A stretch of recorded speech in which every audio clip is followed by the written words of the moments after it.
Hey, what's up, guys? This is Rage Demons RPG, and today I'm talking to you about RIFTS, the role-playing game.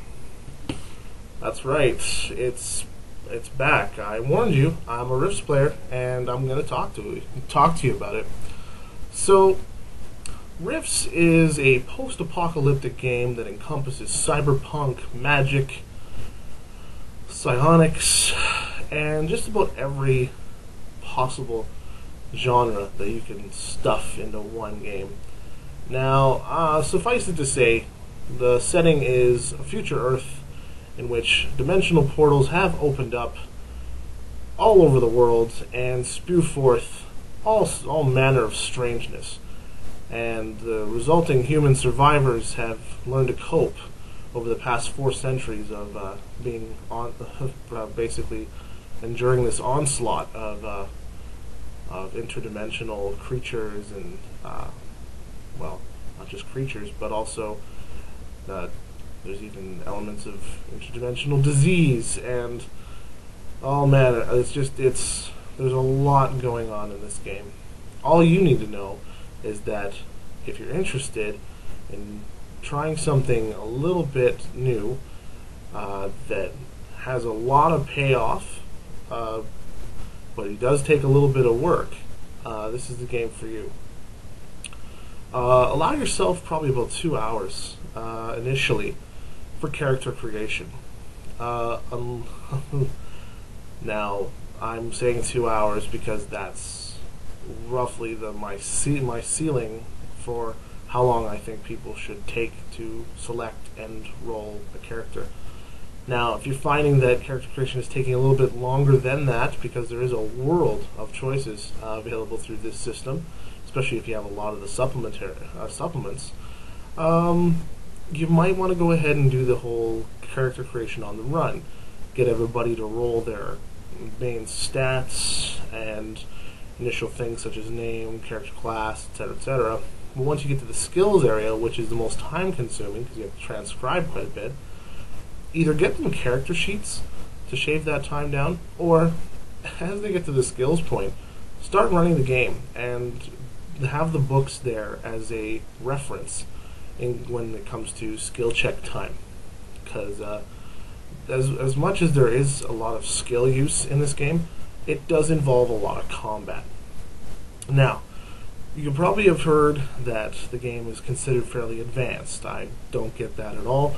If you know how to read, I'm sure you'll be just fine. But they are saying that it is a little bit min-max. And you know what? There are times when you're right. It can be a little out of control, unless you're an experienced game master with it. And experienced game masters with RIFTS know that if you want a fair and balanced game, all you have to do is either A, set the threat level accordingly. Basically, if you have some powerful characters in the group that wouldn't be challenged by your run-of-the-mill enemies, you're going to need to balance that out. So on occasion, the weaker, by comparison, characters will have to face off against things that they ultimately could not survive by themselves. I mean, I'll think of it this way. Everybody thinks that this is a little bit like a little bit just way off when it comes to character balancing, but put it this way. Think of a RIFTS party as the Justice League. You know, you got your Batman, and he can take care of a lot of stuff. He got some technology, but every once in a while, even Bats needs a Superman or a Green Lantern. It's just that simple. So I hope that analogy helps. Now, another way of controlling the game to make it more balanced is set kind of a limit. I mean, there's different types of sort of hit point classifications that are in this game, and one of them is SDC, which is structural damage capacity, which is flesh and blood, basically everything in today's modern world. But this game also features MDC, which is mega damage capacity, and that's where it gets a little out of whack. Futuristic ceramic metal fusion armor, and magical abilities and supernatural creatures all feature elements of MDC. Now, that's fine, but if you want your characters to be fair and balanced, make them all have to be, at their core, STC characters, which means they're quite vulnerable unless they use they are assisted by magic or armor, which has MDC. So that way you don't have an MDC character running around in the group. I've even known some to reduce the kind of weapons that are available, keep it very low tech. I mean, it's not, high technology is not everywhere in this world. There are entire communities that basically make the Amish look like the way of the future.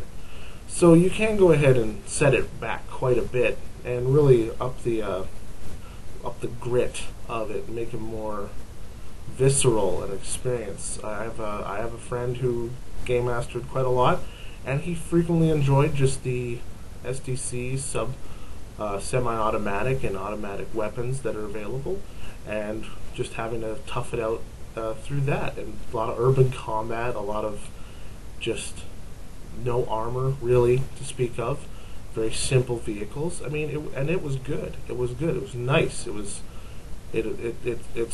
It's one of many options that RIFTS can offer you. So, I mean, game masters have some leeway. And a game master needs to be aware of what's in his party before he starts selecting what they'll be opposing.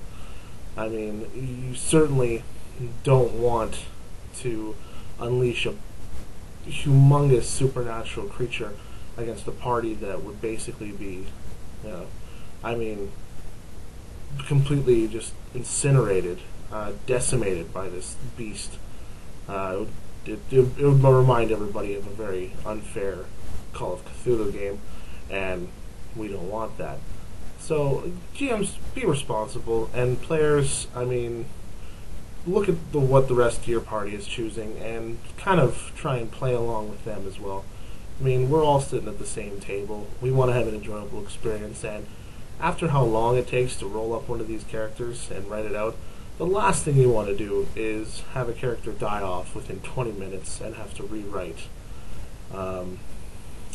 It gets frustrating, and nobody wants to revisit a game that's frustrating. So that might be where this bad taste in the mouth comes from RIFTS. Just a lot of people are coming in from D&D and others, and they're not really used to the sort of gameplay style that's featured in this role-playing game. So I'm going to be doing some more videos regarding RIFTS in the future, but for now, that's all I have to say on the matter, and I hope you guys will check it out. And if you have any questions, feel free to ask. Like I said, RIFTS is one of my longest running games that I've ran, and hopefully I can help you out. But until next time, keep the dice rolling, and we'll talk to you later.